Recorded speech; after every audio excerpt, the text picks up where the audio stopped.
Oi, povo santo! E aí, gente? Tudo bom com vocês? Como é que vocês estão? Mais uma manhã abençoada. Mas você pode estar assistindo esse vídeo em outro momento, outra hora. Meu nome é Kátia, para você que não me conhece, estamos aqui mais uma vez com o devocional. Estamos aqui no Evangelho de Lucas, tá bom? Já fizemos aí Mateus todos, Marcos. Kátia, onde é que tá? Está na playlist. Aí logo no meu perfil você vai ver short, vídeo, post, playlist. Aí você vai lá, tem Evangelho de Mateus, Marcos e Lucas. E vamos estar assim sucessivamente, se o Senhor nos permitir. Então hoje vamos aqui para Lucas 20, 41, que diz assim: Cristo, o Cristo, filho de Davi. Aí diz assim, ó, e ele lhes disse: como dizem que o Cristo é filho de Davi? Olha só, visto como o mesmo Davi diz no livro dos Salmos: disse o Senhor ao meu Senhor, assenta-te à minha direita, até que eu ponha os teus inimigos por escabelo dos meus pés.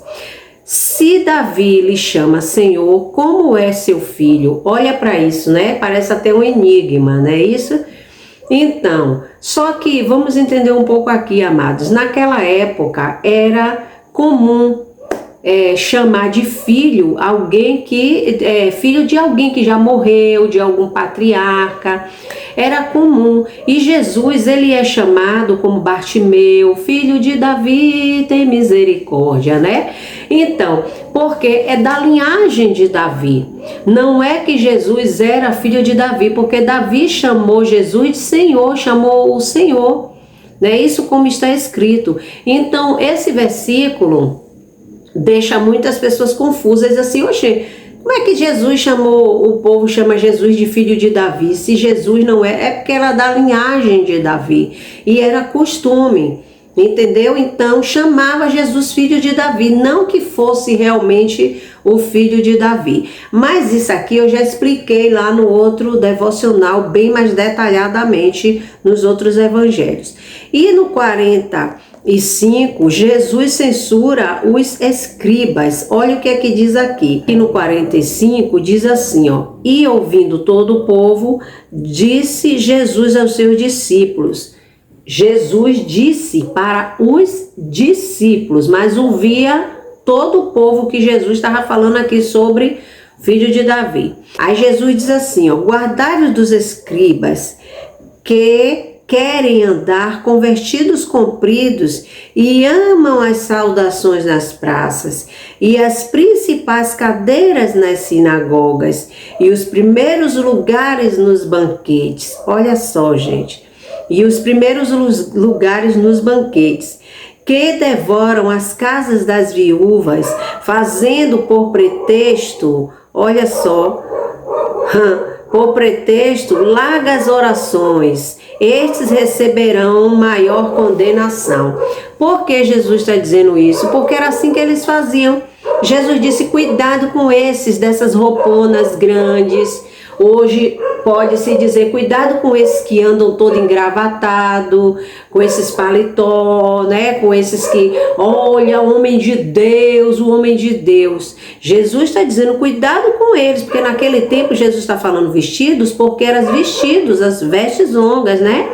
E eles amavam fazer saudações nas praças. Aí a paz do Senhor, irmão, vamos evangelizar ali, vamos. Aí fazia, a Mocotó que tá lá, danada aí na frente. Então assim, fazia aqueles evangelismos para mostrar que fazem a obra, não é isso? E amam as principais cadeiras nas sinagogas. Tem muitos que são assim. Tem pastores que, se você convida para ir para a igreja e você não chama ele para sentar lá na frente, misericórdia. Parece que o mundo se acabou. Não, porque eu sou pastor, eu tenho que estar ali, eu sou pastor. Ama os primeiros lugares nas sinagogas, as cadeiras, as primeiras cadeiras e os primeiros lugares nos banquetes. Não já viu isso não? Gente, a Bíblia diz que você tem que honrar o seu pastor, você tem que cuidar Não é só o pastor que cuida de ovelha, não, mas tem gente que já é demais. Tem gente que já é demais, é uma idolatria. Honrar é uma coisa, você idolatrar é outra. E tem pastores assim, eles querem os primeiros lugares nos banquetes, porque eu sou principal. Uma certa feita aconteceu o quê? Que eu fui para um casamento lá em Salvador, na igreja, a irmã que tinha casado e tal, e ela reservou, né, lugar para todo mundo e tal, se bem que às vezes acontece de alguém ficar em pé. Mas... E de repente ela, não, porque ali é o lugar do pastor, porque ali é o lugar do pastor, aquela coisa toda, porque senão, você tem que honrar o pastor, tudo bem, gente. Mas não é assim não, se fosse no meu casamento, quem chegou senta.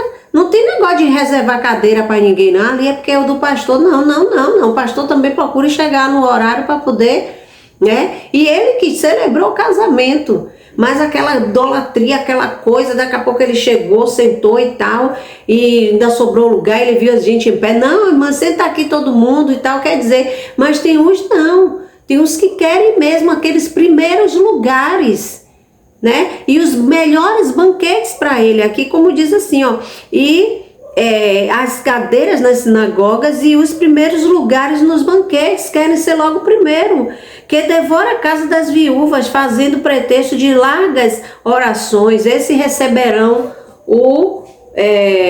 receberão maior condenação, porque devora a casa das viúvas. Por quê? Porque sabe que é viúva, né?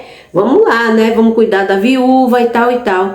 Mas o pretexto de que aquilo ali está trazendo alguma coisa para a viúva, mas para quê? Tudo para arrancar, o arranca-arranca das viúvas.